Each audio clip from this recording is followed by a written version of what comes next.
Почитувани, сакаме да му јавиме, да му телефонираме на премиерот и тоа со услугите на Телеком, кој тој го продаде, дека вака не оди.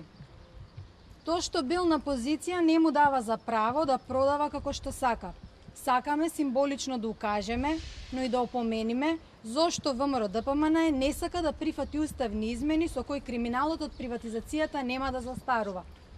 Приватизацијата на македонскиот Телеком е најкатастрофалната и најсомнителната приватизација во Македонија, која ја аминувал тогашниот министер за финансии, а сега премиер Никола Груевски.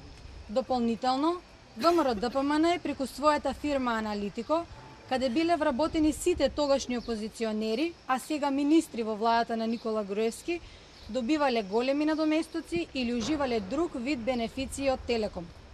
Приватизацијата на македонскиот Телеком со потписот на Никола Груевски е приказна во продолженија. Одборот на директори на Телеком, во кој членуваат и представници на владата, донесе одлука да ги заменат, трампаат, одстапат своите 3 згради лоцирани во радиус од 100 метри од градскиот плоштад со една недовршена зграда карабина.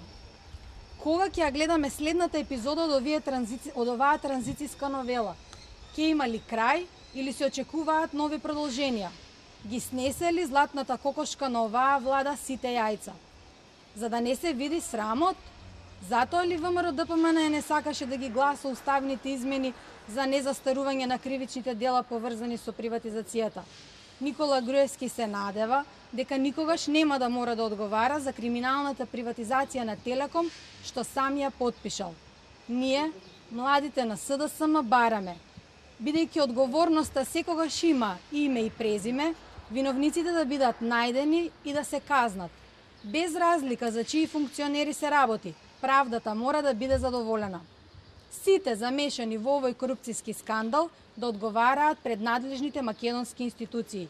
Тоа мора да се направи. Затоа, уште еднаш ќе ги подсетиме и Груевски и неговите сопартици дека ваквите криминални активности не можат да заминат во историјата незабележани. Господине Груевски, лицемерно е да зборувате за криминална приватизација, а да не се сеќавате кој го продаде единствениот Телеком што го имаме. И да дополниме, да се подсетите кој ја продаде и нашата единствена рафинерија во 4 очи, националната платежна картичка и така натаму.